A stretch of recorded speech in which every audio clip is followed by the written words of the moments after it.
The battle for the FedEx Championship Series is turning into a six-way contest to be king. 25 points separate the top drivers in the series as they come to the streets of Vancouver, the 15th of 20 races. Michael Andretti leads the table and is a former winner of the event, along with other rivals, some of whom are here today. The 20 points on offer here could be crucial in the outcome of this year's championship.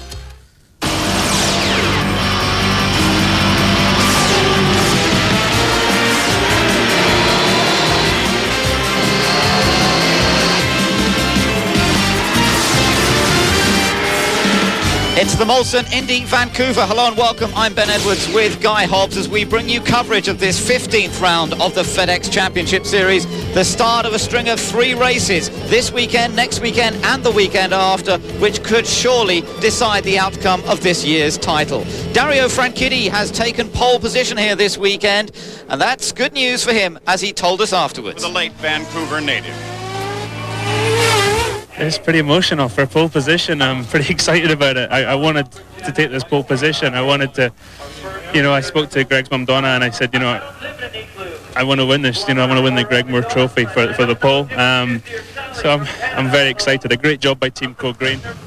Greg Moore very much in everybody's minds and hearts this weekend as we come back to Vancouver, just a few miles from his home in Maple Ridge. Guy, let's just take a look at the track. There's 12 turns, mainly right-handers. Turn 5, flat out, very fast, like the kink at Road America. 2 key overtaking places, turn 6 and turn 1. The cars come out onto the track for the initial pace laps, and they are getting an extra pace lap with temperatures not being quite so high as might be expected. There the championship standings. There are the 6 drivers that we're really looking at the moment in terms of winning the series. Andretti, Moreno, De Ferran, Fernandez, Kenny Brecken there, and Paul Tracy. So plenty to look for there. The cars coming out of the pits now, and so it gives us an opportunity to take a little more of a look in detail at the lineup for today's race. Luis Garcia just having a few problems to get underway, but let's take a look at the front end of the grid. And Dario Franchitti, with his second pole of the year, took a new track record in qualifying yesterday. Joined on the front row by Paul Tracy, only his second front row start of the season. The second row is an all-team Penske affair. Gilles De Ferran, who's crashed out of the last 2 events here in Vancouver. Elio Castroneves, the winner on the streets in Detroit. Row 3 is made up of 1 Montoya, the 24-year-old in the Toyota Lola who won here last year, and Christian Fittipaldi, who didn't get a full qualifying session in yesterday. Cristiano D'Amato was quickest in the warm-up this morning. He starts on the inside of row 4. Michael Andretti has won this event 3 times previously. 9th on the grid is Max Pappas, who's had several spins this weekend, and 2nd in the championship, Roberto Moreno, starts in 10th place. 11th on the grid, Jimmy Vasser, who finished 3rd here last year, and alongside him, Oriol Servia, who's been in the points on every street track. Starting 13th today, Mauricio Guzman, who had his first career win here back in 1997, and alongside him, Tony Kanaan in the Mo Nunn Racing Mercedes. Adrian Fernandez starts on the inside of row 8, and alongside him, Kenny Brack, who is making his debut on the streets of Vancouver. 17th on the grid, Michel Jourdain, very unlucky in qualifying, should have been much further up. Patrick Carpentier alongside him in 18th place on the grid. 19th, his teammate Alex Tagliani was so unlucky at Road America, and Mark Blundell, who's been suffering brake problems this weekend. And the John Della Penna entry is now being driven by Mimo Gidley, who came off his best result, a 6th at Road America 2 weeks ago. Shinji Nakano starts on the outside of row 11. Row 12 is Tasso Marquez, the only Swift in the field, and alongside him, Alex Barron, who returns to the championship series. And starting last, 25th, Luis Garcia Jr., starting at the back of the pack, and hopefully he was able to get his car going as they rolled out of the pits just a few moments ago. I think they made it out onto the track, and there you can see them having come round at the end of the first pace lap. 2 team lineups at the front of the grid, Team Green and Team Penske. Just looking at the race analysis, as you can see, it is a 90-lap event here today. Maximum speeds around 185 miles an hour. Quite a wide gap on the fuel range. They may even come in earlier than 27 laps. It'll depend a little bit on yellows, and if we get a yellow even after some 10 laps, we could well see people coming into the pits. Now, the setup on these cars for this particular track, different of course to the road courses we've been at recently. Road America, Mid-Ohio, both fairly smooth tracks, and now we come back to a street course where bumps are perhaps the major feature in terms of trying to set the cars up correctly, try and get the ride heights correct, and get as much traction as possible. We spoke to some of the crew members about what is required here in Vancouver. The best part for this track, I'd have to say, is the bumps more than anything. And the track's really not flat. It goes up and down, almost like you're porpoising the car the whole time. So the control of the car to stay flat on the track's really difficult. You adjust your car accordingly, the roughness of the street. course, too rough a course, you've got to raise your car more than you'd like to keep the bottom under it. What makes a bigger problem are the manhole covers and the concrete patches. You just got to make sure the car can handle around those, and the driver's you're not setting the car up to run on a manhole cover, because it does unbalance the car a lot. Well, there, a little bit of story about how the crews have been setting the cars up, trying to get the suspension, the mechanical grip, and particularly, Guy, this harder compound Firestone tyre this weekend, that has made the teams look even harder at getting more mechanical grip. The more mechanical grip, and also you mentioned these tyres, it's going to be tougher to get heat into the tyres to start with. So they've added a bonus pace lap here, which we're going to take right now. But also, after the first round of pit stops, these drivers have got to remember those tyres are going to take a while to get heat in them. So watch for those crucial first couple of laps after pit stops as well.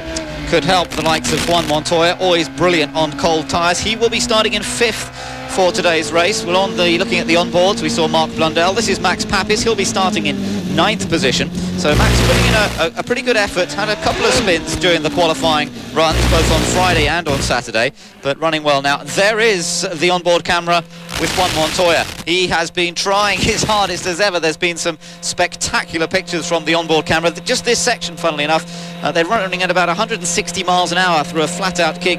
He's been opposite locked sideways through there a few times, and very much determined to move. And you'll notice on our onboards today, we apologise for that, there is going to be a little bit of break-up as we do cross underneath the railway and underneath the bridge a couple of times, but we'll try and monitor that for you. Yes, that's right. We should get some good onboard pictures, but a little bit of break-up in a number of places. They're making their way around the bottom end of the circuit, turns 6, 7 and 8, where overtaking perhaps is possible, but not easy. Looking at people who've won races in Canada, where they've won both races that have been run. Back in 1986, Bobby Rahal won both races in Canada. They ran at a track called Saint-Air in those days, and in Toronto. Alonso Jr. winning Vancouver and Toronto in 1990. And Michael Andretti, the last to do it. Now, of course, he's won Toronto this year. So Michael has an opportunity to do it for the 3rd time, to take both victories in Canada in 1 year. And what's kind of interesting about that Canadian sweeps is no Canadian has won this Vancouver race yet. So Paul Tracy is going to be the highest starting Canadian and be the guy trying to change that. Also, we see the sweeps there. Alonso Jr. and Michael Andretti, of course, dominated this race for the first 6 years. No one else won it. 1 lap to green then. We're just looking at the championship contenders and how they've performed here in Vancouver. Well, not in fact, this is over the course of the season. Andretti's had a win, Moreno has had a win, De Ferran, Fernandez as well. Their average finish we're looking at over the course of this season, and Andretti with the best there with 7.5, but Fernandez and Breck and Tracy, all of them in with a chance. Now into the pits has come Shinji Nakano, the Japanese driver for Derek Walker Racing. So he has a problem even on these pace laps, which is unfortunate, and things not going to plan there. It seemed like there was a slight communication problem there too. They all sort of standing around the car, but no one seemed to know what they were supposed to be doing. Now, it's interesting, isn't it, Guy, that we've got the 2 Team Green cars up front. We know that these two have had a little bit of history, shall we say, of taking each other off. On the other hand, they've had some great 1-2 finishes. They had 3 1-2 finishes last year, and they were all on street tracks. And Dario did say after qualifying that they would be on their best behaviour going into turn 1. So whether they've organised it between themselves that to make it just clean and let one guy go, they may have come up with that just to make sure they don't have the problem of hitting each other. Well, of course, what they've got to watch out for then is they're so careful saying after you, no, after you, that somebody else nipped through. You've got the 2 Team Penske cars on the 2nd row of the grid, and watch out for Montoya starting from the inside of the 3rd row. Now, they're coming up towards the final couple of corners. It is always a tricky start here in Vancouver. Let's hope they make a clean getaway. Tracy on the far side, Franchitti on this near side as they head. No, it's yellow, it's yellow. They're not gathered together sufficiently for the starter, Jim Swintal, to say you get the green, and they were very strong out there, weren't they, as they came to take the flag. The front row guys were great. They were lovely. They were side by side, and actually the 2 Penskes weren't too bad, but after that it was a single file string out, and the last, Luis Garcia hadn't even got anywhere near turn 11 at that point. They were told in the driver's briefing that as long as the first, there's a bit of a problem for Carpentier, was it? As long as the first 3 rows were looking good, when in fact, look, no, the Team Penske, they weren't quite as alongside as they should have been. De Ferran and Castroneves were a bit spaced out. They were told, as I say, in the driver's briefing, if they could get the front 3 rows to be in some semblance of order, they would probably give the green, but they weren't really together, were they? No, they weren't, and of course they tried in Portland this year. They tried, Cleveland this year, they tried putting cones down to try and help these drivers through the turns, and it didn't help. So now they're just going to give these guys a second chance at it. Dario Franchitti with the advantage then over Paul Tracy here in Vancouver as this second lap gets underway. Franchitti just managing to get the start ahead of Tracy and now really trying to stamp his authority. We've got Gilles de Ferran running in third, Elio Castroneves in fourth, Montoya in fifth. So very much grid order as they got away. And I have to say, a very good clean start, perhaps much more clean than we had expected. That's the first time with this new configuration in Vancouver, which was introduced a few years ago, that they've had a clean start without a caution on the first lap. And Dario leading that first couple of laps there. His first laps he's led all year. So he should be happy with that. Pretty amazing statistic, isn't it? When you consider how successful he was last year, that Dario has taken this long until 15 races have been held this season for him to lead a race. And even with the pole position in Road America, still unable to lead a lap there. Jimmy Vasser under some pressure there from Roberto Moreno. That's the battle for 10th place as we look down the field. Just ahead of him is Max Pappas running in 9th. Michael Andretti is slightly ahead of that. He's running in 8th place, just behind his teammate Christian Fittipaldi. And the other one we've got to watch out for, Cristiano De Mata, who is in 6th position now. And Cristiano was fastest in the warm-up this morning, started in 7th, and definitely one to watch this afternoon. That was a great shot, the reverse angle of them coming through that turn 5, which is taken flat. A very quick area, a lot like the kink at Road America, but the big exception is there's that huge concrete wall just to the outside. Yes, and it's a very exciting corner to watch at. Exciting for the drivers as well. And we've seen some spectacular action from qualifying there already this weekend. Jimmy Vasser had a 5th place in qualifying on Friday, but dropped back a little bit on Saturday, so he qualified in 11th position. And remember, he's looking for a drive for next year. And there's been an incident. There is Blundell, and I think it's Carpentier. Yeah, Patrick Carpentier and Marc Blundell have made contact. That's down at the slowest section of the track. The little sort of left, right, left chicane. Little roundabout they're going through here effectively, and the two of them have got very much connected. That is definitely going to cause the first full course caution of the day, and there we are, the yellows fly after just 4 laps have been completed. And then now this is the fuel strategy comes into play. Who's going to duck in obviously a little early on 4 laps? Here's a replay. Oh look, the two players' cars actually got together. Tagliani and Carpentier got together, would you believe it? Carpentier forced into the tyres, and here comes Marc Blundell unsighted, and unfortunately, presumably, ended up into the back of Carpentier. We just stopped the shot fraction before we see that, but that was actually the two players' cars. This is not the place for those two guys to be doing that. No, Canada, players sponsorship, and the Canadian team, the two Canadian drivers, that is not a good story at all. This is what happened to Marc Blundell. This is his view. No yellows being shown yet. Oh, and he just, oh dear, oh dear. Oh, no, it wasn't quite light enough. It did do damage to the front end of Marc Blundell's car. And obviously it's going to be a very long day again for Marc Blundell. Cars still tied together. There were no yellows, I think, as he came into the corner. They hadn't started waving yet. And so, unfortunately, Blundell suffering in the early laps here. Dario Franchitti leads from his teammate Paul Tracy. De Ferran and Castroneves chasing after them.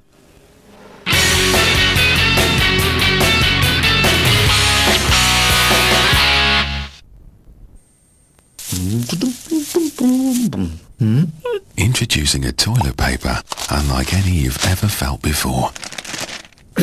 New Charmin Ultra. Charmin's unique micro pockets mean it's the most absorbent paper and stays strong when wet, giving you a comfortable, clean feeling every time. Morning. Nothing beats the comfortable, clean feeling of new Charmin Ultra. The phone bar is fast and fun, and it's the easiest way to talk to exciting new people. You can swap messages or connect live for a private chat with anyone in the bar you like the sound of. With up to 240 people on the line right now, you're sure to find someone to interest you. Give it a try now and find out for yourself on 09069 121 131. That's 09069 121 131.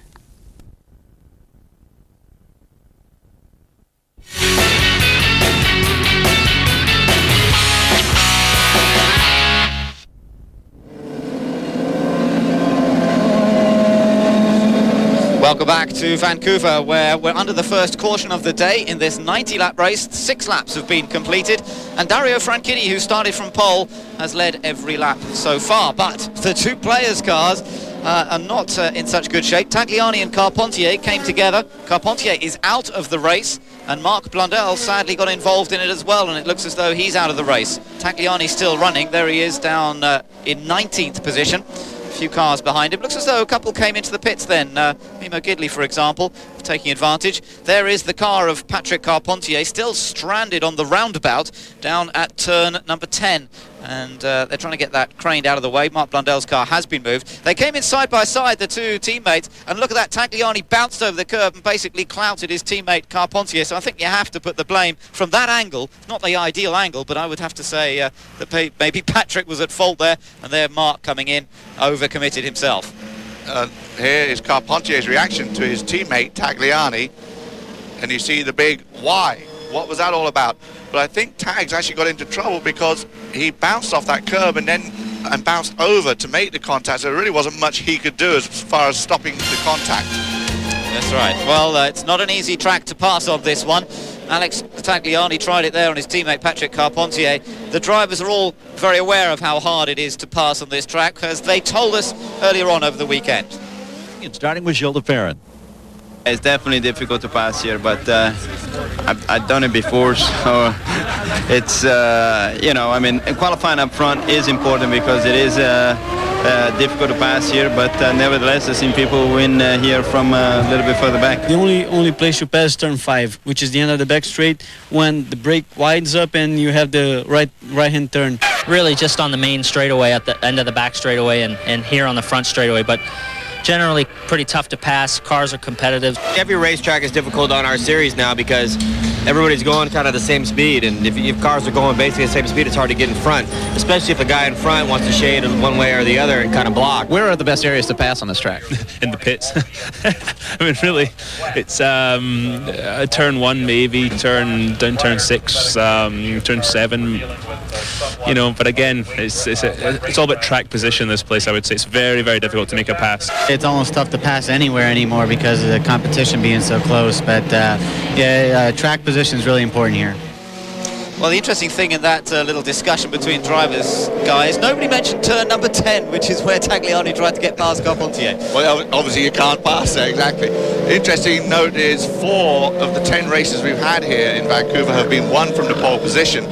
And Alonso Jr., actually, you see with his 4 wins, one time he came all the way from as far back as 9th on the grid to take the win, and that is the furthest back anyone has started and gone on to win here in Vancouver. Amazing domination from Michael Andretti and Alonso Jr. in the early years. Well, I say early years, first 7 years in Vancouver, they dominated this event. It was either the win for Michael or the win for Little Al. Of course, more recently we've seen some different winners. Last year it was Juan Montoya.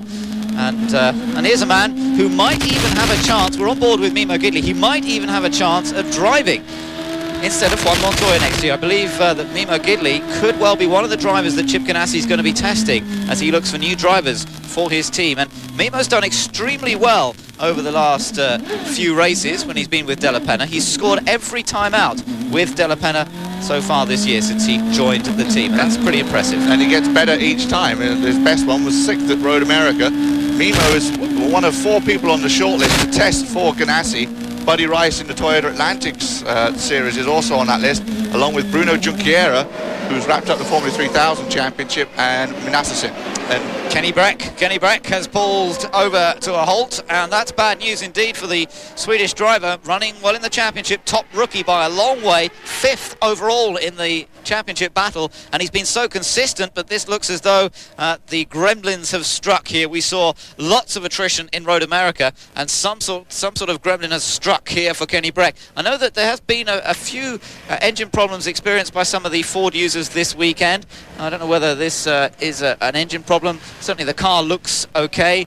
physically, but it must be either an engine or gearbox problem here, I would think, for Kenny Bray. And he's going to look. You see him trying to get the toe because he wants to stay on the lead lap. Also, notice Shinji Nakano was in the pit area again. That's the second pit stop for him. So he has dropped way off the order and obviously got problems right from the start in his Honda. I wonder, you know, we saw a load of drivers almost stopping from that onboard camera on Mimo Gidley's car. They almost stopped at start-finish.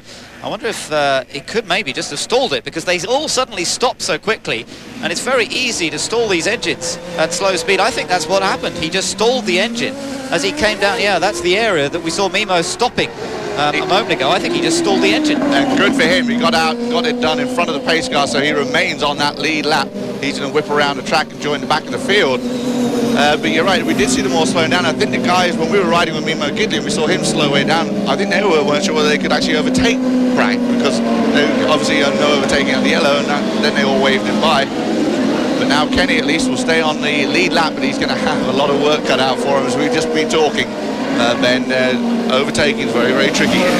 It is indeed. And we saw Dario Franchitti making the most of his pole position. Dario won this race 2 years ago, and that was from pole position when he did that. Pretty dominant performance on that occasion, and that's what he's hoping for today. But he knows he's got some pretty tough opposition here. And remember, not only Paul Tracy has the same equipment as Dario Franchitti, but those two Team Penske entries are the same Reynard Honda combination, and Team Penske have certainly got their cars working very, very effectively in this latter part of the year. Oh, Paul getting right up behind Dario there. You mentioned those Penskes being the same car. They actually have a little nickname for them. They call them Renskis, because obviously Roger Penske and his crew have made a few changes, little changes to those Reynards, some other things they've engineered in there from their Penske chassis. And it seems to be working. Between them, they have 4 wins this year, and it's been ages since Roger Penske had won in the kart series. That's right, and things going well. They had a great test at Laguna Seca last week, where they were on top once again. So I think everyone's a little concerned that when they go to the Californian track next week, it could be a Penske domination. We'll have to wait and see. It is such a close series, and now we get them all lining up ready for the green flag this time. Single file on the restarts, remember. They don't get alongside each other, not allowed to do that. Dario will pace it. They're on cold tyres, not fully up to temperature, and Tracy looking very determined to keep the pressure on his teammate as they head into turn 1. De Ferran, Castroneves going through safely. Look at Servia. Servia down the inside of Roberto Moreno, trying to make the move. Roberto's trying to stay with him around the outside. This is going to be tight. Oh, Moreno decides that discretion the better part of valor in the end. Good move that from Oriol Servia. And actually at one point Roberto was just trying to stay on the track. Now he slips a little bit wide there too and loses a bit more time. And Servia is now going to have a look at Jimmy Vasser. This is going to be sweeping down the back straight. Great restart this from the Spanish driver. Oh, look at Montoya and De Ferran.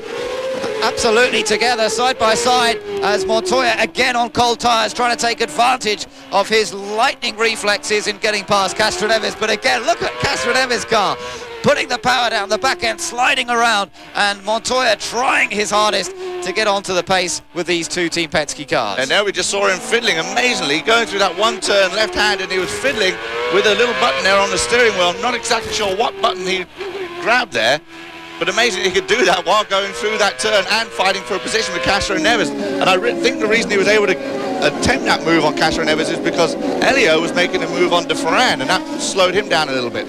Looking in the background, look at Servia. Servia, and they hit each other. That's been hit. Canaan, I think that was hit by Jourdain, and Michel Jourdain out of the race, and that's such a shame. Locked up, hit the back of Canaan's car. Jourdain's been going very quickly here this weekend. Finally, this team has been able to do some serious testing, and he's been going well, but he was so unlucky in qualifying when the engine cut on him early in qualifying yesterday. Didn't get to do any laps. And look, Servia. Now, is that what set that up? Yes, it was. Servia had already done that. This is a replay. He spun coming out of turn 12. That was what set up all that problem, and it was Jourdain who paid the price. Not the birthday present Michel Jourdain wanted as he turned 24 this weekend. How badly is Servia's car damaged, though? That's going to be pretty bad, I think. I don't know, not too bad, actually. I think he may have got away with that. Let's take another look. This is what happened when they came down to the next corner, and really, Jourdain being caught out by the fact that I think Tony braked a little earlier because he had Servia on the inside, and Jourdain just braked too late, basically, and hit the back of Canaan's car, damaged his left front. Now, look at the amount of damage on Jourdain's car. Makes you wonder what the back of Tony's car is like. And I think Tony was surprised that, and that's why he backed off, because he was amazed that Oriol Servia was still alongside him after making contact with the wall. He probably thought Servia would just drop back a bit, and there he was, sure enough, right alongside him. So disappointment for Michel Jourdain, walks back to the team. That team now run by Keith Wiggins, the man who used to run the Pacific Formula One team, now in charge there. Let's hear from Michel. Well, like, Oriol had a problem or something, so I thought Tony was on the outside, and I saw that Oriol had a problem, so I thought Tony was going to go on the outside, and we both were going to go, and Tony just braked too hard, and I couldn't miss. It's a big shame because we had a great car the whole weekend. We were passing a lot of cars, and it's a big shame because the team really deserves a good result. The car was the best car out there, and it's a big shame. You know, yesterday we had a problem in qualifying, and I think we had a good car to qualify in the top 10 or something, but it's a shame. We'll get them next time. Thank you very much. Thank you. Started down in 17th, had worked his way up to 14th before that incident, so great shame for Michel Jourdain, but keep an eye on him the remainder of this year. They've had a disappointing start to the season, but I know, talking to Tom Brown, general manager of the team, they really haven't had an opportunity to do any testing or serious work on that car, and he said Michel just hasn't had an opportunity to show what he can do this year because they've been trying to get that team organised right. It's now been bought out effectively by Erdez, the sponsor, and also now Keith Wiggins coming in, the whole thing taking on much more momentum, and Jourdain hopefully will be able to show some of his potential. And despite missing that whole qualifying session yesterday, he was 11th quickest in the warm-up this morning. We really expect to see some good things from Michel, so a bit of disappointment for him there. Just caught out on the braking, and again I think it was because Tony was so surprised that Servia was still there that he got on the brakes to start with, and that caught Michel out. Now Nakano's back in the pits, and this is at least his third stop. This is a penalty he's serving. It's a stop-and-go penalty. And this was because they refueled the car when he came into the pits for refueling on the pace lap, which is an interesting one. They actually put some fuel in when he came into the pits on the pace lap. Not allowed to do that, so he had to serve a black flag penalty. Now, just when you think you've got the rule book down, Ben, the same with Cristiano D'Amata. His result from Road America was thrown out because his pit crew member went back to the medical station about 2 hours after the race, and they decided that therefore he needed the attention, therefore it was caused in the pit lane, therefore take away Cristiano's results. That's right, yes. Strict rules enforced if you hurt a crew member in the course of one of your pit stops, and apparently even if your man goes to the medical centre 2 hours after the race, you can still get done. Of course, what that means is that most of the mechanics, etc., won't go to the medical centre even if they do get hurt. So I think that's caused a bit of controversy here this weekend, and maybe there'll be some changes to the rules on that one. It's going to be interesting to see once we get this restart going how well Servia is able to go, because I can't believe he hasn't at least got a vibration or a knock on that right rear tyre after hitting that wall. Now Fernandez has been into the pit, so that's dropped him back down into 20th position. He's made an early stop, I gather, so Fernandez hoping for a bit of strategy to come into play here as we get this race underway again. The green flag flies. Let's hope we get a clean restart. Dario Franchitti this time a couple of car lengths ahead of his teammate Tracy. Montoya again all over the back of Castroneves. Max Pappas meanwhile under pressure from Jimmy Vasser. Let's go on board with Montoya here as he applies the pressure to Elio Castroneves.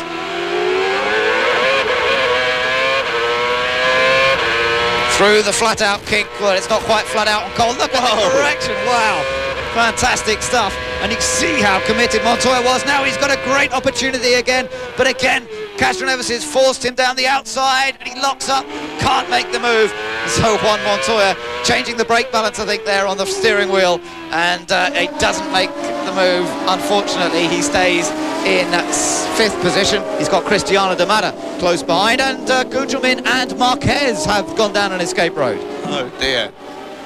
Not good from Mauricio Gugelmin, who's grown a goatee for the weekend. Dario Franchitti continues out front with Tracy, De Ferran, and then Castroneves under pressure from Montoya, and you saw Montoya making that brake bias adjustment. And Oriol Servia, who we saw put a great move on Moreno and Vasser a few before the yellow, has now got to get by them again. He's dropped back behind them. And then these two, we'll find out what happens here. Replay Marquez all locked up. Well, the car, Tagliani Gugelmin, so that was Tagliani as well there. accidents that Tagliani's been involved in. I don't call him tag for nothing. Marquez is definitely out of this race. Left front suspension all folded up. I think Guzman will be able to continue, but they're trying to find a way to get him back out onto the track because Marquez's car is blocking that area.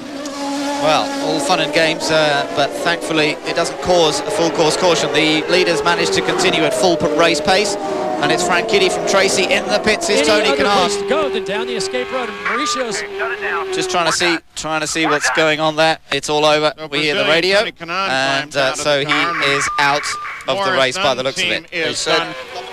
They said that there was no damage to the car, just as we got that restart.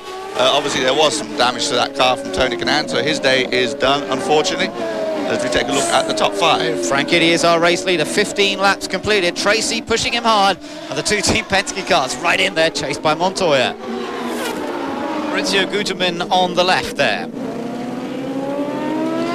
2 drivers making their way back, Guterman and Marquez, as the race from Vancouver continues, but we're under caution because that man, he's been at it again, Tagliani. This time he's tagged the tyres, but we don't know whether he was involved with another car or not. It was down at turn number 1. The thing that gets me is, did he have that incident under yellow, though? Because the yellow originally went for Mauricio and Tasso Marquez. And then the next thing we see is Tagliani. I think they managed to avoid a full course caution for the Marquez Guterman incident because they were right down the escape road. So I think it was Tagliani who's caused this yellow, but he seems to have got away with it. Tyre marks on the nose cone, indicating where he went into the tyres. He was just down at this part of the track, actually, this corner that they're coming into, turn number 1, where we saw Tagliani parked. We didn't see exactly what happened, but he had gone off doing something or other. So he either made contact, tried to overtake, or just made a mistake coming into turn 1, and he's having a bit of an exciting time. He made contact with his teammate Patrick Carpentier earlier. That ended up with Marc Blundell going out as well. Then made more contact into the back of Tasso Marquez, who took Guterman out with him, and Tagliani then putting himself into the tyres, but he's still in the race. He's still rejoining the field, but he has lost I think at least 1 lap, maybe 2. Tags has got his work cut out. We mentioned that no Canadian has won here in Vancouver. Well, we're reducing the amount of Canadians in the field quickly, and so Tagliani not helping his chances of being the first Canadian to win. Here is the incident again with Marquez. Now watch the left front suspension fold up. Mauricio gets collected. They both go down the escape road. Yep, that was basically Tagliani braking too late that caused that. He ran into the back of Marquez. Marquez couldn't do anything except go into Guterman, really. So Carpentier is certainly decimating the field at the moment. He's got rid of Carpentier and Blundell. Now he's got rid of Guterman and Marquez. Well, it's allowing him to move up the order, but I don't think it's quite the way that he should be doing it. Maybe he's going to take himself out too before the end of the day.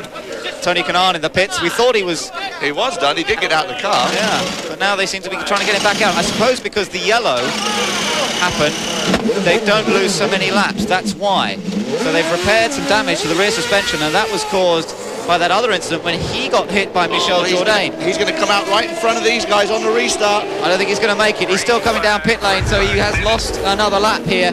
And the leaders go through. He's still coming down pit lane. Dario Franchitti leads them away on the restart. There he is, rejoining right in the middle of it all, and he's desperately trying to stay out of everybody's way. Oh, Castro Neves sliding the back end, another car around again. He's right under pressure from Montoya, as he has been on all these restarts. Yes, Montoya knows that these restarts when he's on cold tyres is an opportunity. Look at them both sliding through that ultra-fast right-hand kink at turn number 5 and heading down once again. Here we go, turn number 6. Castro Neves takes the inside line again. Montoya's forced to the outside and he can't get enough traction there to then really dive down the inside towards turn 7. So again, he sits in behind the Brazilian. And those slides, you talk about going through turn 5 there, they're doing just over 160 miles per hour, getting that back end to slide around on them with superb car control. It's great to watch, isn't it? And Montoya trying everything to find a way on these restarts to get past Castro Neves. But Castro Neves has got awesome car control himself. A very naturally skilled driver is Castro Neves, and he's not going to be easy to pass in that way. Now then, the leaders go through. A 1 second advantage for Franchitti as he crosses the line. 20 laps completed, 70 laps to go. Interestingly, none of the leaders decided to come in on that last full course caution, but I would imagine if we get one from this point onwards, they will decide to make their first pit stop. Otherwise, they'll probably push it about another 10 laps or so before making their first stop. And what's also going to be interesting, Ben, is the both the cool green cars and the Penske cars are at their end of pit lane. So when they do all come into pit, they've all got to go that same length under the speed limit, and then the advantage goes to the team cool green guys though, because they can pull straight out of the pits and be at full power on the exit of pit lane. Yes, particularly Dario Franchitti, because he's got the very end pit and he can accelerate directly out of that without having to swerve into the pit lane to get out of the pits. Now, following the camera, they're looking down over the track. This is where they come around to complete the lap. The track has moved over the years here. It used to continue around to the left at this point, but nowadays it comes around to the right, and it used to go around the main exhibition hall in Concord Pacific Place. Now it tends to go slightly different route, and they've had this route now for a couple of years. It was changed slightly 2 years ago, the chicane, the final chicane, tidied up a little bit to make sure they didn't come out onto the pit straight too quickly and too dangerously. But certainly the drivers enjoying this track nowadays, in spite of the fairly limited overtaking opportunities. And we have a single file line at this point. No one's right on top of anybody else right now. Montoya seems to have lost a little bit of touch with Elio. He may have just decided, okay, I'm not going to make a mad move. I've got to wait. We've got 2 rounds of pit stops to go yet. We've got 70 laps to go. Maybe I'll just hang on and wait for my move. But you've got to be careful. You can't wait too long, because Dario, with a clear track out in front of him, can start adding to his lead and start pulling away. On board with Montoya. Let's just watch this for a second as he comes up through the final chicane there that leads on to start-finish. Again, tucked in behind Castroneves. Doesn't seem to be much he can do. So at this point, having been unable to pass Castroneves, I think he'll just work on conserving fuel to run as little fuel as possible, to use as little fuel as possible in this queue, and then that will give him an advantage later in the race with hopefully a shorter refueling stop to finish off. And that's, as Dario Franchitti said in our collection of interviews earlier in the programme, passing in the pits is probably the most likely area here today. And you talk about that fuel and fuel economy. Well, there's basically 3 different measurements: Honda, Ford and Mercedes, and the Toyota. And then there's another level on top of that, which is the Adrian Fernandez fuel economy. He seems to be able to get 4 or 5 more laps than anybody else everywhere we've been this year. Yes, both he and his teammate, of course, Roberto Moreno, are supreme on the fuel economy. Fernandez running down in 14th place, Moreno himself running in 11th position at the moment. Let's just quickly run through it. You can see it in the top left-hand corner of your screen. The order: Franchitti, Tracy, De Ferran, top 3. Castroneves, Montoya, and then D'Amata in 6th place. Fittipaldi in 7th. Michael Andretti running in 8th place, our championship leader, of course, and 3 times winner here in Vancouver. Behind Andretti, Pappas in 9th, Vassar in 10th, Moreno in 11th, and Oriol Servia, who's still in 12th place despite that half spin he had earlier. Doesn't seem to have slowed him down too much. Servia in 12th, Gidley 13th, Fernandez 14th, Kenny Breck is in 15th position, and then down to Alex Barron and Shinji Nakano. Great shot there. You can see as they come through turn 5 and right there how bumpy this track is. We heard the crews talking about how you've got to set up for these bumps and the rebound and the track height, and you can see as they come through there just how much of a bump they're getting coming through there.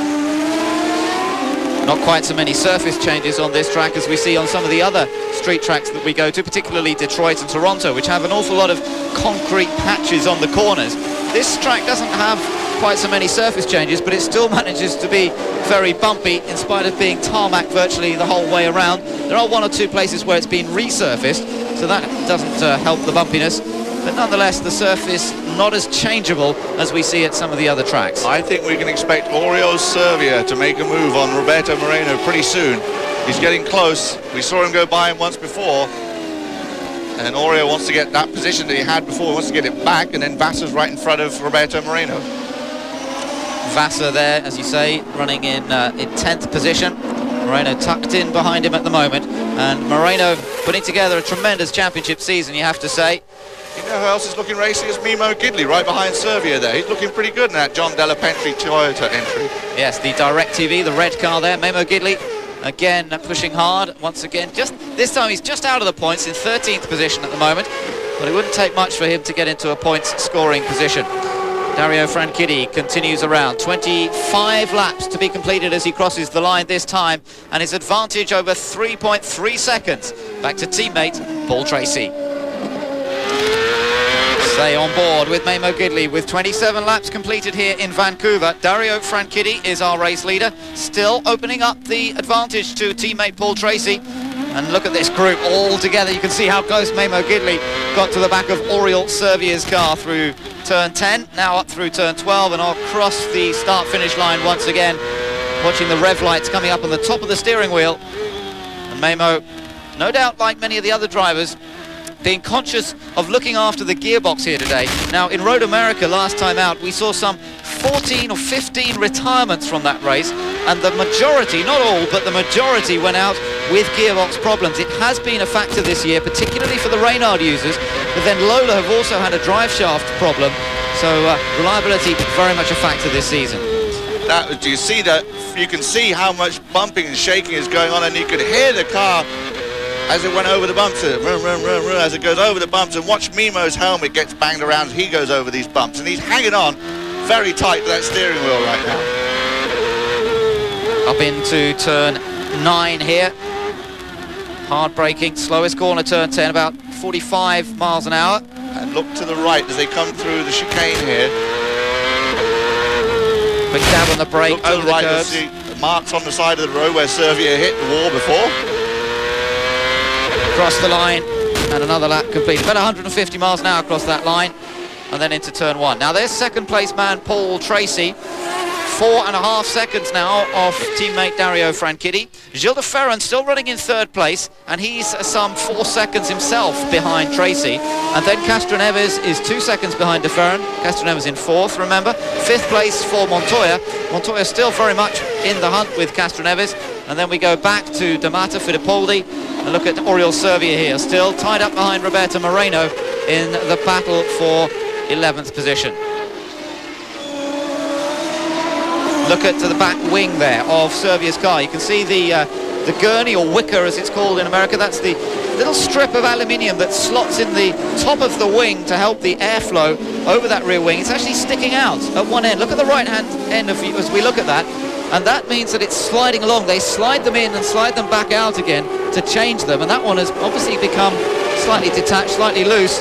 And Oriol Servier in danger of losing it there. Great shot there. You can see that gurney flap, the wicker, just beginning to fall out of the rear wing. So long as it stays where it is, he should be okay. But if it does come all the way off, it's going to cause a problem, probably a yellow flag for debris on the track, but also it's going to take away his handling terribly. Even that very small wicker bill. Yeah, it makes a huge difference. Now, here's those bumps again. Don't know whether we can look ahead and see on Servier's car that little piece of metal sticking out. Bit hard to see at 180 miles an hour as they head down towards turn number 6. The driver's eyeballs being shaken around by these bumps. It's that bumpy and those sort of speeds that they're doing. When drivers haven't been used to it for a little while, they can lose real focus on the bumps there. It's part of the training in a way, part of driving the cars regularly, to be able to focus at those sort of speeds on those sort of bumps. Otherwise the vision can get really distorted.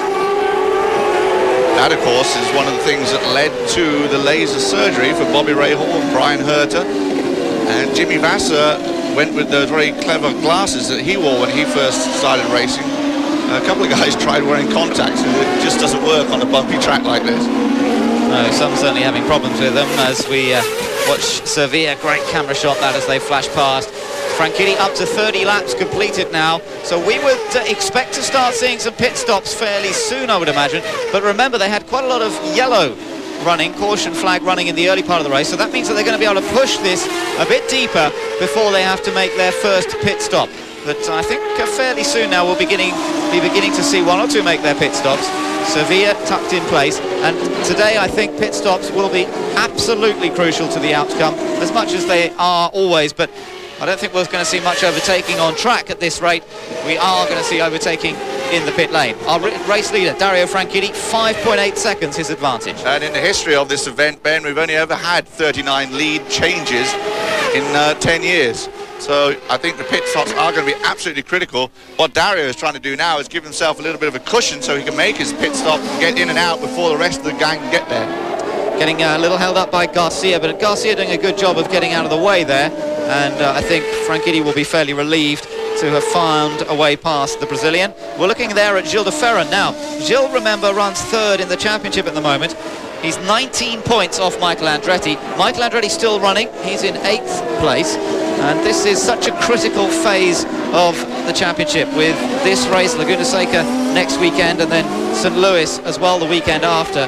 3 different tracks. They've got a street track, a road course, and an oval. But I think that we are going to see the champion emerge from these 3 races. Perhaps it could still change after that. Remember, you get 20 points for a win in Champ Cars. 1 point for the most laps led as well. I think today is absolutely critical as far as that championship is concerned.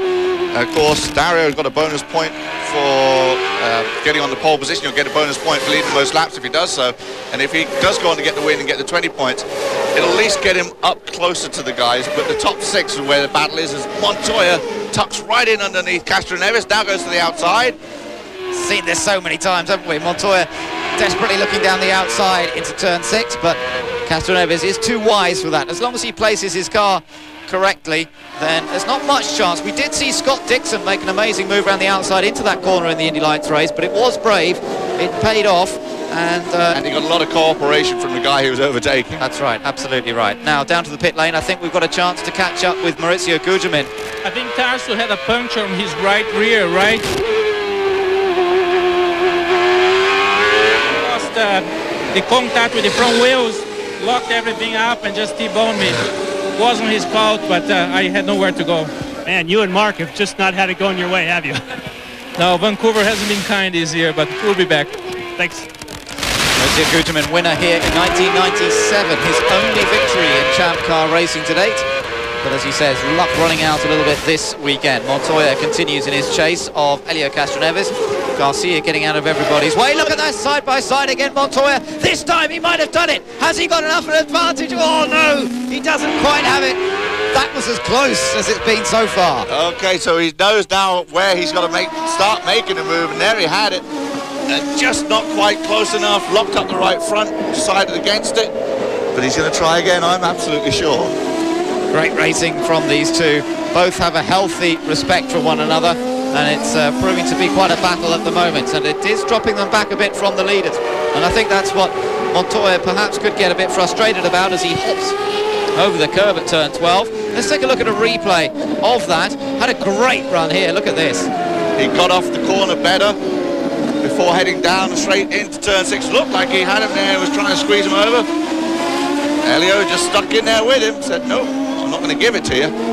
Didn't look as though he could brake quite as deep as Elio. Elio really can brake deep with that Penske Reynard, can't he? He can just nail the brakes at the very last minute. Montoya, seems to me, doesn't have quite the same confidence in the brakes. Now, that could be, if he's running a little less wing, he would be fast on that straight, but the car wouldn't be as stable under braking into the corner. All the compromise and trade-off that you make in car setup. Plus, he's also getting slightly offline by going to the outside there too, and probably just not quite as much grip.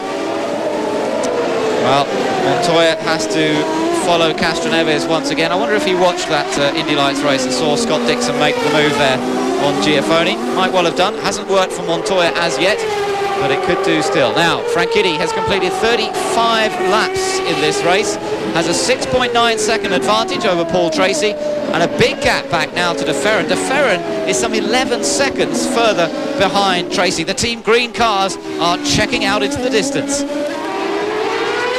Dario Franchitti is our race leader by some 7.3 seconds here over Paul Tracy. Tracy just finding a way past Shinji Nakano there safely, but the two Team Green cars still very much pulling away from everyone else. Look at this. Alex Barron getting in the way of Dario Franchitti, and that was very nearly a disaster for the race leader. Finally found a way through. Barron is in that Dale Coyne racing car. First race of the season for Alex Barron. But he's got plenty of experience. He shouldn't have made a mistake like that. I'm surprised at the man from California getting into a bit of a mess there. I don't think he was expecting Dario to make the move that quickly, but Dario was right there, tucked down the inside, and then thought he was going to go through, and then Alex just cuts across, and watch, you'll see it here, Dario turns in left tight to try and get underneath him. Alex doesn't see him. Made contact, didn't they? And you can see on Franchitti's nose cone evidence of that contact on the nose cone.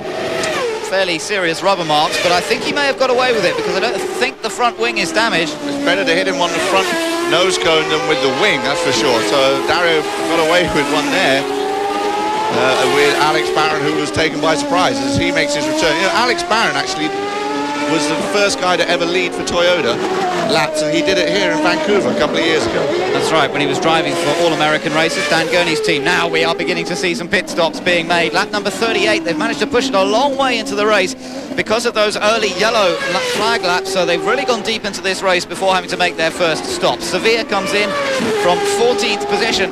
Now let's see what he can do. They're going to do his wicker build, don't forget that. Remember, it was sliding out at the back. I'm sure they've taken care of that.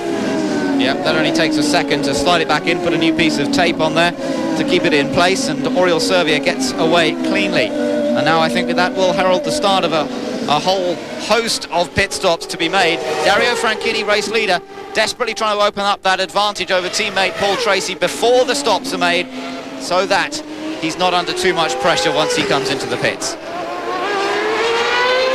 does have a big lead, and again, Paul and Dario have stretched their lead over Gilles de Ferran. Now, Tracy's got held up behind Alex Barron here. Look at this. Barron still in place at the moment, and Tracy perhaps more cautious than Franchitti was.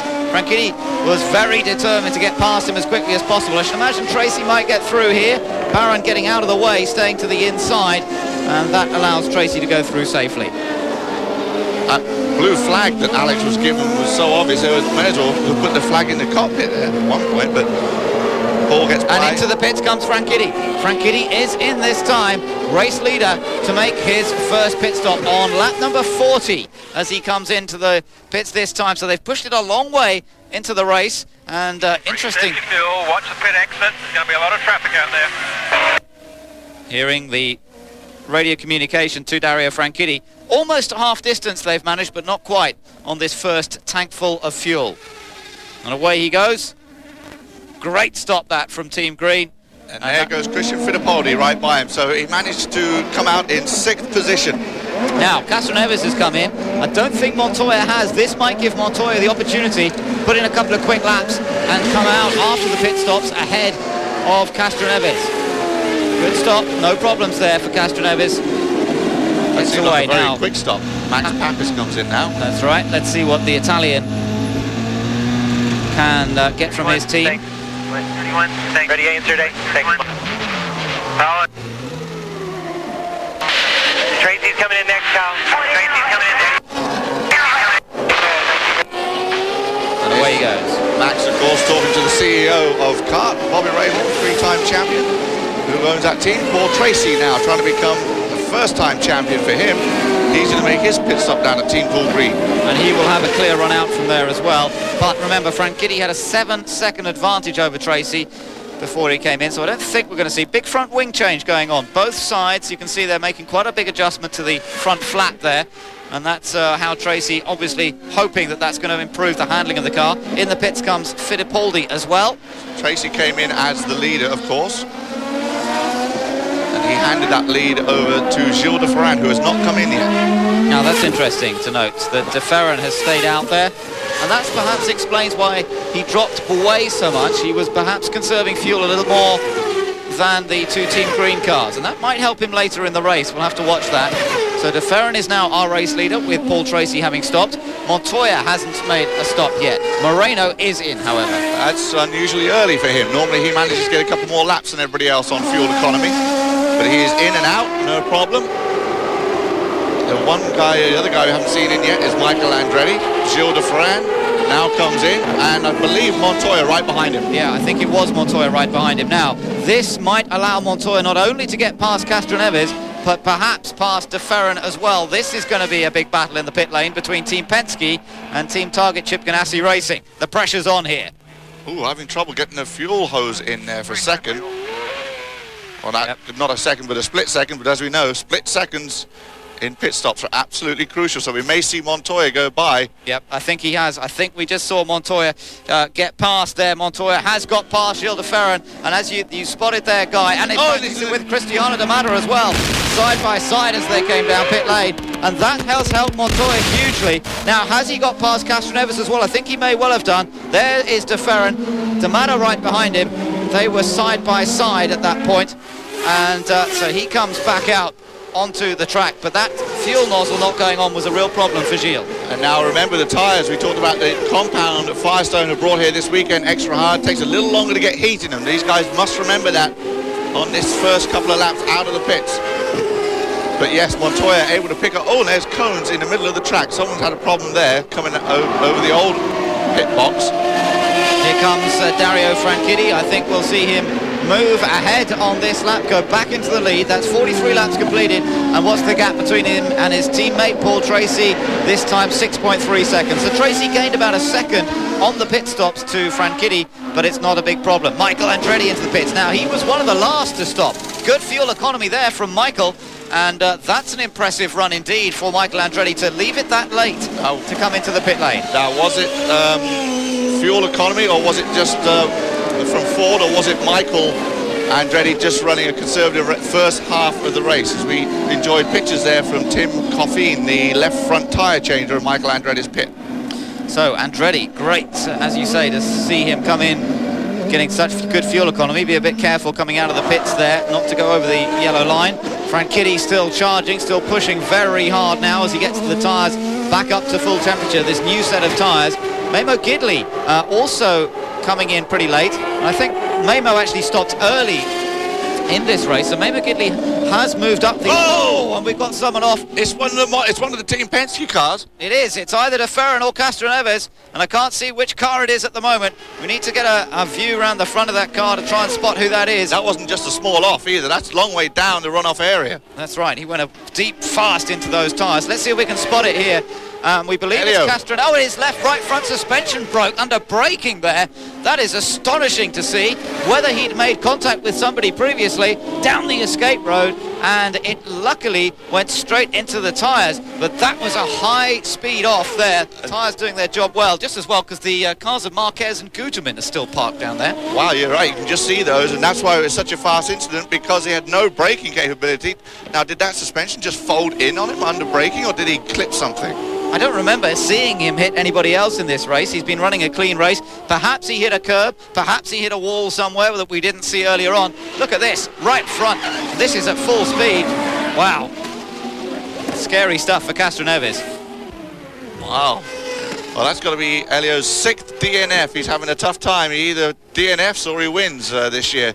Well, we're also hearing more disaster for Team Penske. De Ferran went over the pit speed limit, so he will get a black flag. And there was him holding off Cristiano. Oh, no, it's going over the line. Right, it's for going over that yellow line coming out of the pits. That is one of the rules. You're not allowed to go over that yellow line. De Ferran was so busy holding off Cristiano D'Amata that he has to now serve a drive-through penalty, and that is going to hurt Gilles De Ferran so much. And remember, the battle in the championship, De Ferran third in the series, Michael Andretti leads it. This is tough indeed for De Ferran to have to accept. Very careful out of the pits not to go over the yellow line this time, but that was a bad mistake for Gilles De Ferran to make at this point in the season.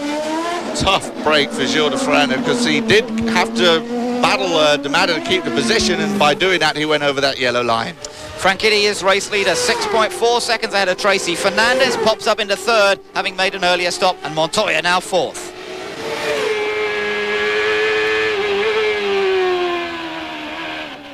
We're on board with Juan Montoya, who's chasing after Fernandez for third position now. Look at the sideways for Montoya there. And Fernandez made an earlier stop, is due to come into the pits in the next lap or two, I would think. Slightly different strategy to everybody else here for Fernandez. Meanwhile, Franchitti and Tracy still dominating this race, although Tracy managed to close up the gap to Franchitti in the last lap, but that was because Franchitti was trying to get past some slower cars. Cost him a fair bit of time. The gap down to 4.9 seconds between the two Team Green cars. Montoya on it, fully down the back straight. Down to turn 6. This is where he was having that good battle with Elio Castroneves before Elio went off track. The support race pits off to the right there, if you're wondering what that pit exit is. And Adrian, it's been 36 laps since the last stop, I believe. So he's sliding around a bit. Those tyres have done a fair bit of work, but it does show you that this harder compound tyre is certainly holding up well, because he doesn't seem to be sliding around that much, considering how many laps his tyres have done compared to fairly fresh tyres on Montoya's car. Montoya making a little mistake through the chicane there. Didn't really cost him too much, but definitely required some of his reflexes to sort that one out. Up through turn 1, 2 and 3. This is where last year Franchitti made a move to try and pass Montoya in the that wet, dry race and lost control and went out, thereby really losing any chance, perhaps cost him the championship if he'd only had a few points here in Vancouver. Meanwhile, Franchitti still our race leader, and 5.3 seconds his advantage over this man Montoya. There you see that. Tracy, sorry, this man Montoya down in 4th place, sorry. And there you see off to the right there is where that cone is in the middle of the track. Well, it's not in the middle of the track, it's off the racing line, but in case anyone would want to go that way, it's going to be in the way. Montoya trying to catch up to Adrian Fernandez, who, as we pointed out, he's got to make a pit stop fairly soon here. Kenny Brack has also suddenly found his way all the way up the field after stalling earlier, but remaining on the lead lap. He's in 7th, but he is also due to make a pit stop because he is off schedule with the leaders.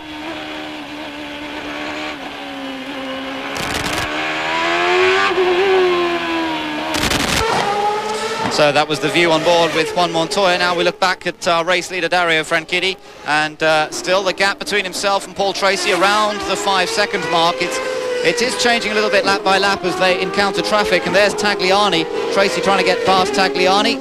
He is running down in 17th place, Alex Tagliani, another Canadian, but a lap down, remember, after his various incidents earlier in the race. Fernandez runs in 3rd place. We expect him in within about a lap, and Shinji Nakano has made a heavy contact. Now this could help Fernandez because he will be able to stop under yellow, and that could help him a little bit, keep him up on the lead lap, and it'll help Kenny Brack as well. Actually, I thought we're going to see him drop down the list because of the pit stop, but he may be helped. Now Shinji Nakano has done this all on his own, having held up Paul Tracy for a little bit, but now after the leaders got by in turn 7 and 8, here he is, Nakano. Derek Walker's checkbook's got to be getting pretty thin. Yes, I would think so. A fair bit of damage has been done. Here's Fernandez into the pits to take on board fuel and new tyres, and this yellow will help him. It won't make a massive difference. He will drop down on the lead lap, but it still will help him after making that earlier pit stop, and Kenny Brack as well. Both will gain a little bit from this. Christian and Fittipaldi coming to the pits. Now that's interesting because Christian came in not so long ago, so there's a little change in strategy. Now presumably they will try and get him to the end of the race, and in fact, yes, of course, that will help Fernandez and Breck for that matter, because they won't have to stop again. They should be able to get through to the end now without stopping again, so this could in fact be a huge benefit to those two drivers. And I wonder if anyone else, yes, De Ferran. He came in, but I don't know if they did any work to the vehicle because that was such a quick stop. Well, they might have. They didn't need to stop for long, remember, because he came in not long ago. But they, I think, are also counting on, and in fact, our race leader comes in. So, in fact, everybody taking advantage of this because they feel they can get to the end of the race. And Jimmy Bassett just... Oh, he stalled it, he stalled it, he stalled it, and that allows Tracy to get into the lead. Paul Tracy will take the lead here. Franchitti stalled it, and they're trying to get him going, and Moreno just trying to get into that battle as well. And that is such a frustrating moment for the team. Paul Tracy now snatches, well, for his part of the team, for Franchitti's side of the team, and you bet there's plenty of rivalry between the mechanics on either side of the Team Green split there. They are frustrated like mad because they see Paul Tracy now going ahead. I believe that Juan Montoya made a stop there too and has managed to come out in front of everybody. Well, we'll have to watch that. I'm not sure that he came in or not. We'll see. It was definitely a target car made a stop. Might have been Jimmy Bassett, possibly. Yeah, it was Jimmy Bassett that came by. Such a surprise to see Franchitti stalled it. Not the sort of mistake he would normally make, but everything seems to be going wrong for him this year. Nothing seems to be going to plan. They got it going pretty quickly, I have to say. But what a disappointing moment for the Franchitti fans, but not a disappointing moment at all for the Tracy fans. Well, did you hear the crowd roaring? Of course, that's because the Canadian now steps out into the lead and will try and become the first Canadian to win in Vancouver. Well, this really sets things up beautifully, doesn't it? Franchitti will try and charge, but it's going to be tough, as we know here, to overtake in Vancouver. The field assembled behind the pace car here as 54 laps have been completed. Now, the pace car, I think we'll wave a few of these cars through in a moment because they're going to pick up the leader. Paul Tracy is now the race leader after Dario Franchitti stalled in his pit stop that happened just a little while ago. Now, Montoya in third position, apparently missed the call to come into the pits. So he has not been into the pits. That's what we're being told, although interestingly enough our monitor reckons that he did come into the pits, but we gather that he did not make it into the pits, that he missed his call. So although Montoya here is running in third place, this is bad news for him because he is going to have to make another stop, whereas I think everyone else now will run through to the flag. The only thing that it might help him do is turn up the wick a bit in terms of running pretty rich on fuel, but I think the fact that he's going to have to make another stop is really going to hurt Juan Montoya here today. Not the first time that they've made a mistake on calling him in. It happened in Detroit last year as well. What's he doing there? Almost running over Oriol Servia. The thing is, if he didn't make the stop, he needs to come in right now and get it done, get it made, so he can get it under yellow, rejoin the back of the pack and race from there. Well, he might wait now and just hope that there is another yellow later on in this race that will allow him to make a stop without losing so many places, because if he stops now, it'll drop him down to 11th place. We're getting ready to go green here in Vancouver. Tracy Franchitti leading them round, Montoya third, D'Amata in fourth, and some other cars have been waved past the pace car. Just looking at the race recap here, we've had 3 different leaders, 4 changes of lead, and that's it's basically been the story, however, of Dario Franchitti and Paul Tracy up to now. Any other leaders have really just come along during pit stops, and that perhaps has added to our number of leaders. A few retirements, certainly not as many as we saw in Road America by this point. Nakano, Castroneves, Gugelmin, Marquez, Jourdain, Carpentier and Blundell all out of the race. Well, the difference between the retirements here and at Road America they were mechanical attritions mainly. Here it's all been wrecks. And as you see, serious concrete wall damage from the Shinji Nakano accident. Also Tasso Marquez and Gugelmin having an accident. Michel Jourdain and Carpentier and Mark Blundell all involved in accidents, all sparked by Alex Tagliani, basically, who's still out there, 1 lap off the lead, 2 laps off the lead, now in 16th position. Yes, slightly ironic. So we'll see what Tagliani can do for the remainder of this race. Interesting in terms of the championship, you were talking a little while ago, Guy, about the fact that Tracy now leading this race, and from Team Green's point of view, with him running well in the championship, lying at 6th place in the series, it's to their benefit if he stays out in front. But looking at the other major championship contenders, Michael Andretti, the championship leader, well, he's down in 8th. Gilles de Ferran, who's 3rd in the series, is down in 9th, just 1 place behind Andretti. And what about Moreno, we might ask? Well, Moreno is down a lap. He's down in 13th position, so it doesn't look like a good day for Roberto Moreno in terms of scoring points. So the big gainer here today does look like being Paul Tracy if things stay as they are, but Andretti still looking to gather points, and he knows that's what he needs to do at this stage in the season. Just keep scoring points. And also, interestingly, in the meantime, Dario Franchitti has radioed in as we see Tagliani now. What's happened here? This is very strange. Alex Tagliani, has he spun it, just simply warming the tyres up? We've seen this before, funnily enough, here in Vancouver. Remember Zanardi spinning when warming his tyres up, and of course Michael Andretti last year spun on the pace laps in the wet even before the race got underway, so it's not exactly the first time we've seen it, and it always seems to be up at this part of the track as well. And this has ensured that all those guys that stopped a couple of laps back ago will make it to the end without having to make another stop. And he just backed it into that wall there and then looked like he had trouble going forward again. So he did, under yellow, have a problem. Remember, it was Gilles de Ferran a couple of years ago that during the pace laps he was trying to put some heat in the tyres and actually drove into the wall. It's not a good thing. Back to the Franchitti piece, I just mentioned that while we're under this yellow and they had been told by Barry Green to hold stations in positions, Dario responded on the radio, "What if I'm 2 seconds a lap quicker?" Well, he's got to prove it, hasn't he? But the thing is, will he actually have a go at getting past Paul Tracy? Difficult situation indeed for the 2 Team Green drivers. You know what happened, of course, Tagliani was one of the guys that was waved past the Dodge pace car, so they weren't on pace lap speed. He was on full speed trying to get around the track to the back. Oh, not again. I'm not sure. Is that him again on a different place? It is, isn't it? Now trying to make up again for lost time. Well, I have to say, Tagliani's not covering himself in glory. What a shame, because he was such a star in Road America last time out when he had the race lead and the gearbox broken him. It really looked like he was heading for his first ever victory in Champ Cars. But I have to say, this weekend, he's really made a bit of a fool of himself. This is not impressive stuff at all. Brings back memories of the restart when he was leading there and that caused a huge crash, and then spun on the restart that he had caused. cold tyres, I think, catching him out here. Do we get a good look at what happened? Coming in pretty fast. Oh, just basically understeers into the tyres. And again, it's just cold tyres catching him out. And as you said, so busy trying to catch up to the crocodile of cars going around behind the pace car, going flat out to do that, to catch them up, and then keeps falling off, basically. And poor chap, I'm sure he's got a lot of Canadian fans here this weekend. Not many left now. No, I shouldn't think he has at this rate.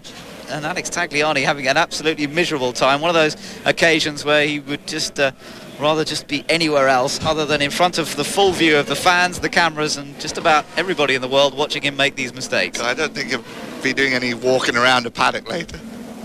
So Tagliani hopefully will get The thing is, though, every time something happens, he has to get on the radio to explain to the team where he is. You imagine on the third one, oh yeah, well, I was in turn 7, but I'm now in turn 9 in the tyre barrier. I'll be there in a minute. Yeah, it's not going well at all, is it, for him at the moment? But there we go. Everybody has their off weekends, and Tagliani certainly having one of those here.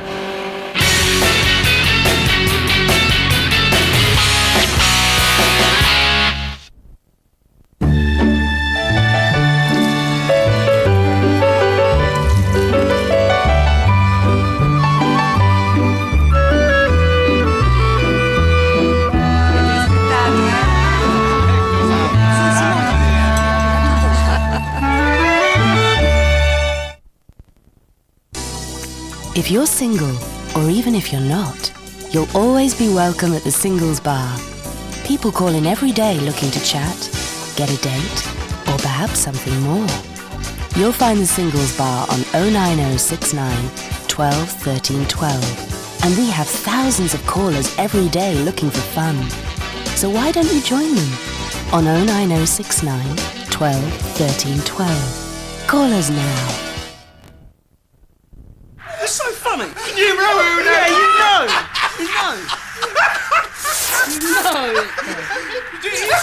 White lightning.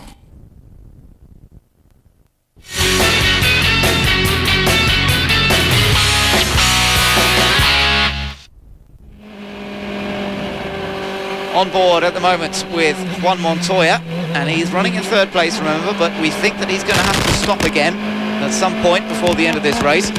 They've got some 32 laps still to go, so once we get underway, there's still some serious racing to be done here. And Montoya, I think, is going to be one of the features of this race. D'Amata is up there. Remember how impressively he led at the other Canadian race this year. Christian D'Amata led in Toronto, led the most laps. In the end, the race win went to Michael Andretti.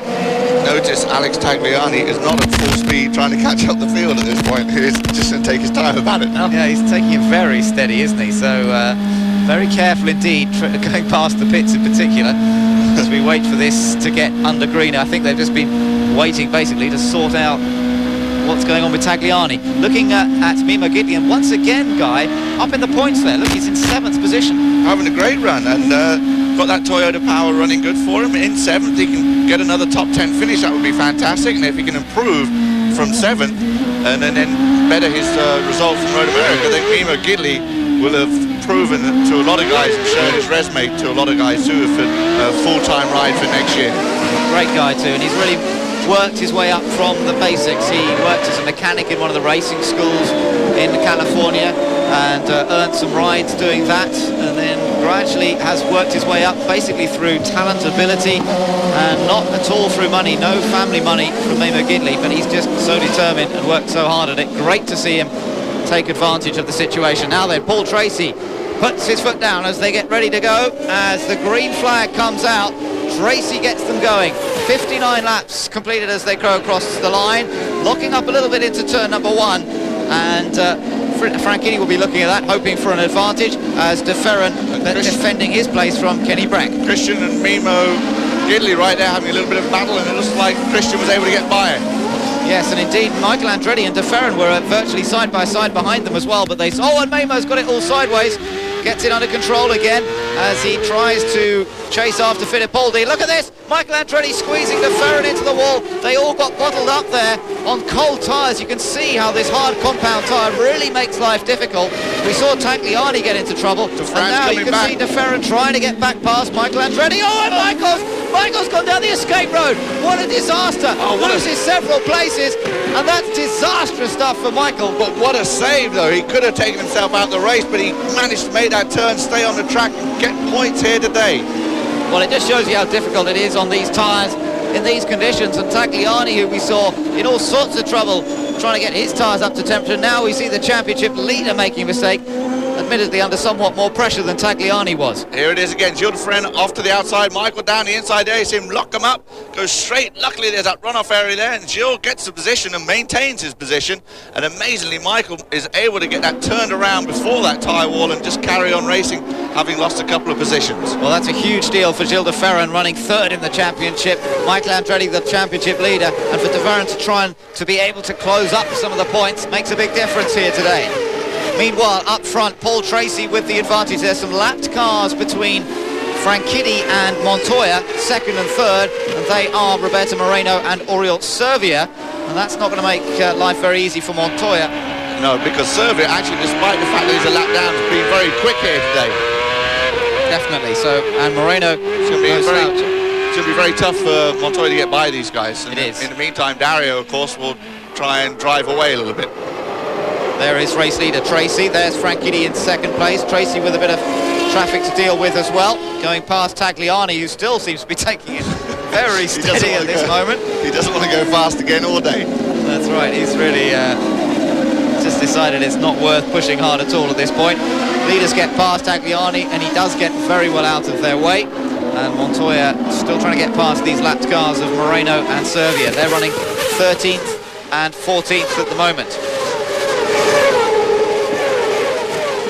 Look at the car sliding through that fast kink. That is a great shot, and the drivers really earning their money through that one with a concrete wall to the outside, ready to catch anybody who's not that cautious.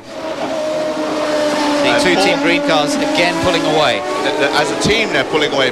Paul is not in particularly pulling away from Dario, even with that clear track right in front of him. Obviously fairly clear for Dario too, but and Dario was definitely the quicker of the two earlier on, so I don't know if maybe Dario can catch up with him and then maybe threaten for the position. Interesting to know if the team orders really are being brought into play. Of course, these two both re-signed for the team this last week, or confirmed at least this last week. Paul Tracy with a 5-year deal with the team. Dario Franchitti with just a 1-year deal. Interesting that he's just done a 1-year deal at this point, and no doubt Dario still has his eyes a little on Formula One, wants his options to be open, so he's done a 1-year deal for the moment with Team Green. Paul Tracy, complete contrast, looking for a long-term deal, so real stability, and Barry Green delighted to have both drivers back on board. The interesting story this weekend, though, that's really beginning to pick up momentum and looking much more definite, is that Michael Andretti could well be a third driver at Team Green next year. With a different sponsor, but a third car on board with Montoya. He's got by Servia, now he's working on Roberto Moreno. And I'm sure Roberto will be a nice guy, but I don't know if he's just going to let him go by. He's got a point to prove himself. It's interesting developments in the championship. You mentioned that story. Of course, this seat's going to be empty at the end of the season. We don't know who's going to take over from Juan Pablo Montoya, and his teammate Jimmy Vasser is also gone. Moreno waves him through there, and no problem for Montoya to squeeze past. Yes, that's right, all new driver lineup. Interestingly also, though, guys, the fact that not only the drivers won't be with Target Chip Ganassi Racing, but nor will Tom Anderson, who's like the general manager. Whoa, Montoya slowing. Montoya slowing right down there. Some sort of major problem, mechanical problem there for Montoya. But he's back up to speed again. Did he miss a gear or something coming out that turn? He's right back on it. Maybe he accidentally hit the rev limiter button or something. Yeah, or the engine kill button or something. It looks as though the engine just died for a fraction of a second, and then he picked it back up again. That was very, very strange indeed. But now he seems to be back up to pace again. We've seen that from him once before this year. Very strange indeed. But as we were talking about, Tom Anderson, the sort of general manager at Target Chip Ganassi Racing, one of the key stars of their success over the last few years, is leaving the team and setting up his own team. Interesting story, that one. And Tom Anderson's been around motorsports for donkey's years, all the way back to when kart was Formula 5000. He used to work for Carl Haas back then. But now the major player on this Chip Ganassi team, and as you mentioned, is going to go off and start his own team, as did Mo Nunn from the Target team. So Ganassi is losing key players and people in a hurry. Yes, and it's going to be a very different team next year, I think. So watch that space.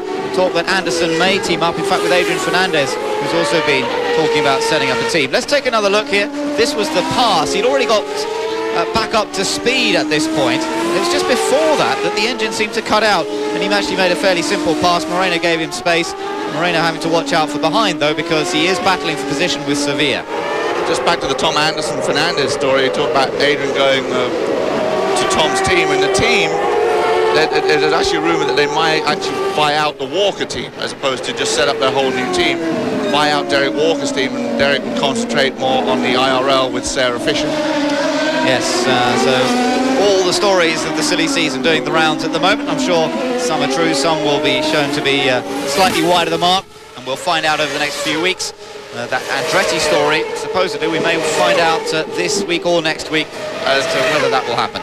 Well, we will find out a week on Tuesday. That's when the announcement is going to be made. Whether it is going to be the announcement that it's a third car, we'll find out.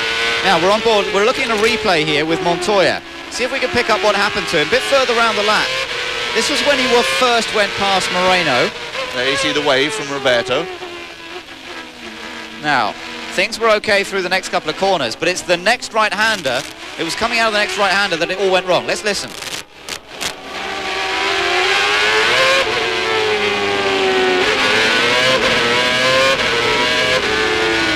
Now, that was interesting. Did the engine die there, or was it he couldn't get it out of gear? I couldn't quite work that one out. Interesting one. Seemed like he grabbed neutral and had it figured out or something, because he then went for another gear and got it. Very strange. Of course, they're using a sequential gearbox, so you can't really end up in neutral unless there's some sort of problem with it. Yeah, and plus if you did end up in neutral, it all would go very loud and lots of bits everywhere. So not neutral, but in between a gear they're having trouble. So yeah, it could have been a gear change problem. Could have been just the engine dying suddenly, but it did look a bit like it wouldn't change gear properly. Now look at this. Tracy's been held up a little bit in traffic, but Franchitti, I'm not sure that he's actually being that aggressive in trying to get past himself. But look at Montoya, because Montoya's right with them now. Montoya chasing right after Dario Franchitti and really beginning to apply some pressure here. That was Alex. Just a little more cautious this time. Montoya, caution to the wind.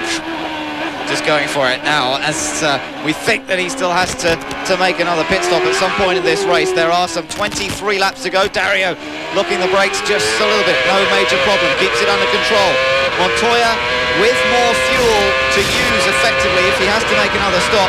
I think that will put Montoya pretty much out of the reckoning, but for the moment he's got nothing to lose, and he might as well just push as hard as possible. And again, you get a great idea of the bumps and the twitching going on the handling. Watch one's hands, there you see the vibration coming through, shaking on the steering wheel.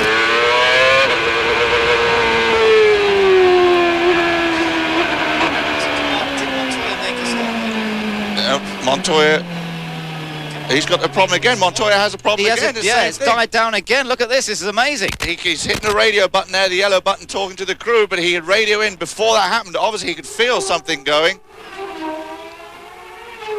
Just suddenly dies like that. That's amazing. The engine running perfectly, and then suddenly dying away to nothing, and it's all over for Juan Montoya. And it's yet another retirement for Juan Montoya this year. Looking for a tow, and the report is it's fuel. They can't have miscalculated that badly. No, I wouldn't have thought so. I wouldn't have thought, unless it's some sort of fuel feed problem that's causing that. But yet another retirement to add to Juan Montoya's poor season this year. I guess he's looking for a tow. The crew look like they're out there ready to fuel him, and Dario right behind Paul Tracy right now, but he's not going to be helped because it's going to go full course yellow while we retrieve the car of Juan Pablo Montoya, who had an engine problem earlier. We think that's what the problem is again here. It could possibly be fuel. Well, certainly a sad day indeed for Juan Montoya. Once again, we're looking at Max Pappas. Oh, well, now he came in before they... Did he come in before they went yellow? No, there could be a problem here for Max. Well, we'll have to wait and see. Tracy stays out, Franchitti staying out on track at the moment. Cristiano D'Amato will now move up into third position with Montoya's problems. And then Fernandez up there in fourth place. Now fifth place for Christian Fittipaldi as Montoya's car pushed out of the way. I think Juan wants to be going the other way and getting a tow around. Yeah, I don't think there's much point now. I think that basically the race over for him. He's been pushed into an area where he's well out of the way, and they will therefore be able to get the race underway as quickly as possible. So Paul Tracy, Dario Franchitti, Cristiano D'Amato and Adrian Fernandez are top four here. Paul Tracy leading them round with 20 laps to go. We're under caution after Montoya's car pulled over at the side of the track. They have got it out of the way now, and they are ready to get this race going. I think the pace car lights are out. They will get green next time past start-finish line. Quick field summary there. Tracy Franchitti, D'Amato now third, Fernandez in fourth, ahead of Christian Fittipaldi, then Gilles de Ferran, Kenny Breck in seventh, Vassar eighth, Gidley ninth, Michael Andretti, after that moment that he suffered on cold tyres on the last restart, down in 10th place with 11th position for Max Pappas, and the final points scoring position at the moment held by Roberto Moreno. So we should get green this time. I think we'll see the pace car into the pit lane. There he is. There he goes. And Paul Tracy now will begin to pick up the pace as the two Team Green cars, which have dominated here all weekend really, front row of the grid for the two of them, first and second throughout, just in a different order, as Franchitti just obediently tucks in behind Paul Tracy, and both of them immediately beginning to pull away from the lapped cars of Moreno and Sevilla, which Cristiano D'Amato, who's in third, has to try and find a way past. Well, it'll be interesting to see if Sevilla lets D'Amato by, being as his teammate. But they are very, even despite we mentioned it before, they're down one lap, but they're very quick, they're very competitive, very tough to overtake, and Dario looks like he's having a look at Paul Tracy. Yeah, he's certainly following closely, isn't he? I'm not sure whether he's actually going to have a go or not, but couldn't have been much closer down that back stretch than he was as they follow each other round. Now, in the pit lane, I think we've got a chance to catch up with one or two drivers who have made it back to the pits. Kenny Breck's in trouble. I think he collected the wall. Looks like he's made contact. He slowed down a lot, but now seems to be getting back up to speed. But I think he had a big bang on the wall, and that's tough because Kenny had that problem where he stalled earlier, worked his way back up to 7th, dropped back down the list because he was out of sync in the fuel stops, and now is back up to 7th position again, and then will now lose a couple of positions. Yep, so Kenny a little bit out of luck there, and we'll have to see when he comes around past start finish to see how many places he lost in that incident, but been one of the most consistent point scorers of the season so far. Well, Vassar, Gidley, Andretti, Pappas have all got past him, and Breck in 11th. Let's go down to the pit lane. Suspension, or did you hit the concrete that caused that problem? To tell you the truth, Gary, I had no idea what happened. Just braking, that thing broke, but I was very happy with the battle with Montoya, and I was having so much fun. I like racing like that, you know. I like go forward, but unfortunately sometimes you don't have the fast car. But it was good. It was a good battle. Rare when you see a guy this happy, even though he wasn't able to finish your race. Thanks, Elio. Thank you. Jan? Well, I thought when we were watching that little race going on between him and Montoya earlier that he must have been enjoying it. Let's just hear from Tagliani now. Your teammate early on in the race. Actually, Pat clipped the wall in turn 9 and got sideways coming out of turn 9. And just to avoid his car, I went inside of turn 10, and I was already committed between the tires and his car. I was not able to slow down. I was in his side pod, and it was not a corner where you can go two cars sideways. So it's just unfortunate for him. And after that, I got pushed into the tires by Adrian, and we broke the direction, I think, and the car was not competitive enough after that. the problem later when you got in the tires head-on? That was steering related? Yeah, exactly. When I got in the tires in turn 1 and 2, the alignment of the car was so wrong that I was not able to steer the car, and we had to overslow the car into the corners, and we were going very slow on the track. Thanks, Alex. Thanks. Well, the end of the day for Alex Tagliani, and one to forget, I think, from his point of view.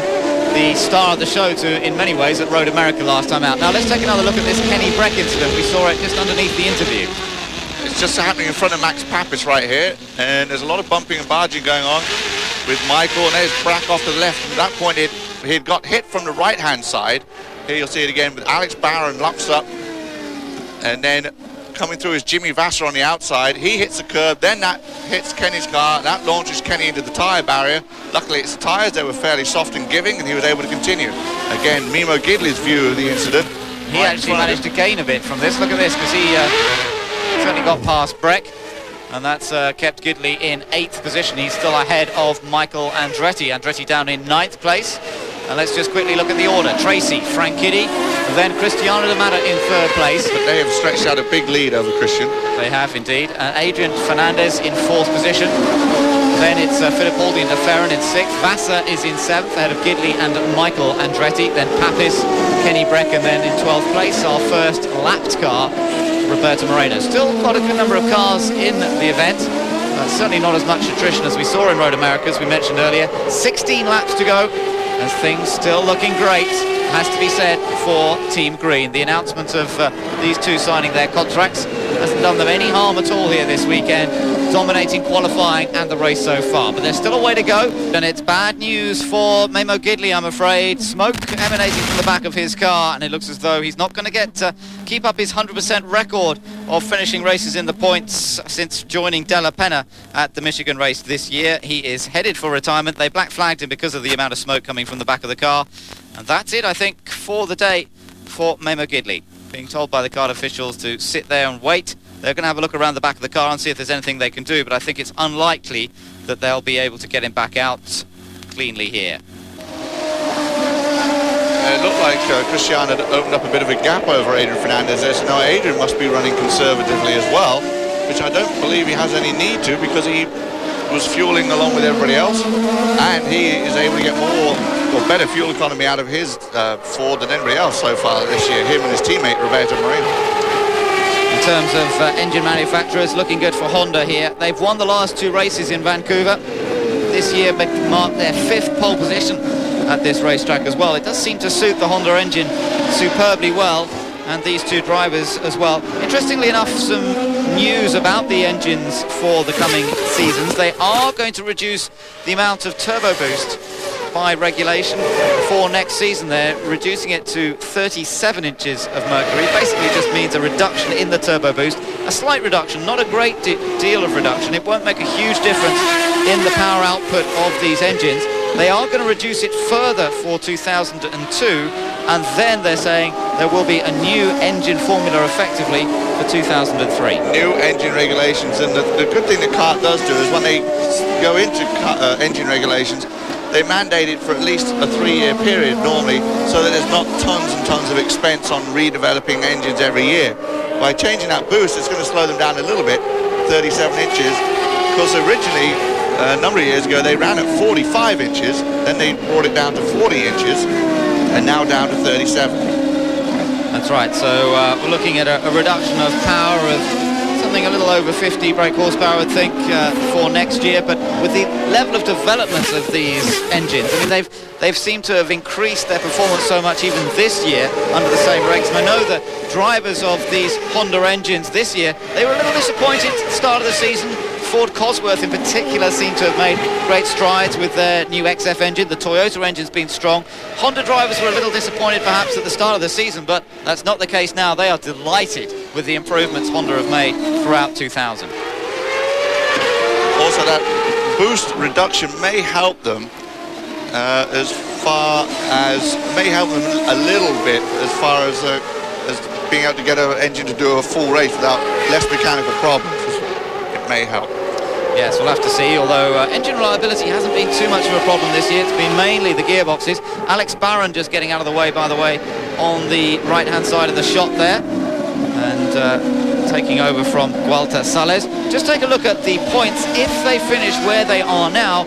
And there you can see how Tracy suddenly rockets up from being in 6th place in the championship. He will move up into 2nd if he holds on to this win. Fernandez will move up to 3rd. Look at that, just 5 points behind. Moreno will be pushed back to 4th, a joint 4th with Gilles de Ferran.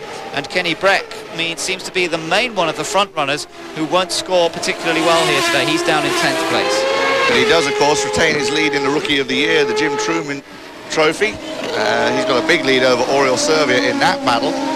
But he would, of course, like to come in and be a rookie that could come in and be a rookie to win the championship as Montoya did last year. But he's going to lose a little ground here today. Interesting, though, that Tracy and Andretti will be 1-2 in the points, possibly teammates next year, and they have a history of not being good teammates either and not good racing against each other. We've had a number of incidents where they've had to telephone each other a couple of weeks later and make apologies. That's very true. So well, that'll be an interesting situation between the two of them if they do end up both together at Team Green. But we'll have to find out what happens. Down to the pit lane now. Let's see what's going on there. Hard for you when you missed coming onto pit road? No, what happened was just miscommunication. I told me it was going to go yellow because the car crashed right ahead of me. And, you know, they called me too late. And then the pace car picked me up. And I was beside the pace car to let me by. And it took them half a lap to pit, you know, to let me by. And then we stayed out. And I don't understand what happened. The car still had some fuel in. It's the same as Mid-Ohio. The car had some fuel in and it just stopped. So you did not run out of fuel. Was some engine-related problem? Yeah, we needed to stop anyway, but you know we still had some fuel left in the car. Thanks, Juan. Okay. So more disappointment for Juan Montoya. Seems to be fairly philosophical about it these days. He knows his championship chances are all but over at this point, and there's really not much he can do about it except look forward to next season, and presumably we're going to hear the announcement about his progress soon. Now D'Amata comes in. He decided to come in. They changed up. Count it down, nice and easy, nice and easy. Right here on third, right there. 1001, 1002, go ahead. Now that was a quick stop, wasn't it? But it was a real splash and dash. 4 laps to go. They figured they couldn't get that 2.4 mileage, the gas mileage that they needed to finish off, so Cristiano had to pull in, put Adrian Fernandez in 3rd. We just did the scenario of the points. If they finish now, we'll now add 2 more points to Adrian's total, give me 107. Yeah, so that makes a difference, and D'Amata not getting the fuel mileage required, so having to make that final stop, and that is a great disappointment. I think that's going to drop him down into 10th position, possibly. He may get out ahead of a couple of those guys further back on the lead lap, actually, because Andretti, Pappas and Breck, they're all some 40 seconds behind leader, so we'll have to wait and see as they come around this time. 87 laps completed, just 3 laps to go now for Paul Tracy, who could become the first Canadian to win here in Vancouver, and in many ways that would be a great result, with so many people's thoughts turning to Greg Moore this weekend. So sadly no longer with us, killed last year in the final race at Fontana, but of course he was a local to Vancouver, lived in Maple Ridge, just a few miles away from Vancouver itself, and many people thinking of him this weekend. There's been a new award announced by CART themselves in honour of Greg Moore's memory. And they officially made the retirement of his number 2. Wayne Gretzky was here, who wore number 99 in his playing days, and he was here to officially retire the number 99 from CART, joining AJ Foyt's number 14, so no one will be able to use those numbers in the CART series. So for Paul Tracy to win here, it will indeed be an emotional moment. I know though that Dario Franchitti, it meant a lot to him to get pole yesterday. He was such a close friend of Greg Moore's, and it meant a huge amount for him to win the Greg Moore pole position trophy yesterday. And it's a beautiful looking trophy too, that. And absolutely, of course, and Greg Moore's parents here this weekend, and it was interesting to watch on the driver parade, them giving the thumbs up to all the drivers as they came back into the pits. They were all giving the thumbs up to Rick Moore, and it was a lovely thing to see. A battle going on here. Adrian with Christian right behind him. That's the 3rd position. Gilles de Ferran right behind them. Now we're seeing a good battle here. Fernandez, as you say, against Fittipaldi, and Gilles de Ferran in 5th place, just tucked in behind. Jimmy Vasser still running in 6th place, and We'll just have to see how these guys sort themselves out. It amazes me that we've got all of the top 6 runners in the championship all in a position to score points here today. That's not terribly common, that you've got all the major championship contenders about to score points, but it's this man, Paul Tracy. One more to go. You got a slow car ahead. Nice and smooth now. One more to go. Just has one more lap to take his 2nd win in a row after taking the victory at Road America, and to take his 3rd win of the season. Brilliant performance so far from Paul Tracy, but of course down to luck as well to a certain extent, or down to a mistake on Dario Franchitti's part, stalling coming out of the pits. That's really what decided the race in favour of Paul Tracy. Be interested to see the reactions of Dario, because obviously he's thrilled to perform as well as he has done here this weekend. Had some performance problems throughout the season, but obviously he can be bitterly disappointed that had that error in the pits and that Paul was able to go on and look like he's going to score the victory. So Paul Tracy is going to become the first Canadian to win in Vancouver. Oh, we have a yellow flag right here though, could be some drama here. Well, it looks like they've got through there cleanly. He is going to do it. He's going to lead home Dario Franchitti in another 1-2 finish. It's their first 1-2 finish of the 2000 season. They had 3 last year. Paul Tracy wins in Vancouver. Beautiful. Great job, Paul. Dario. And as you say, first Canadian to win this event. TV are coming on the radio. Great job.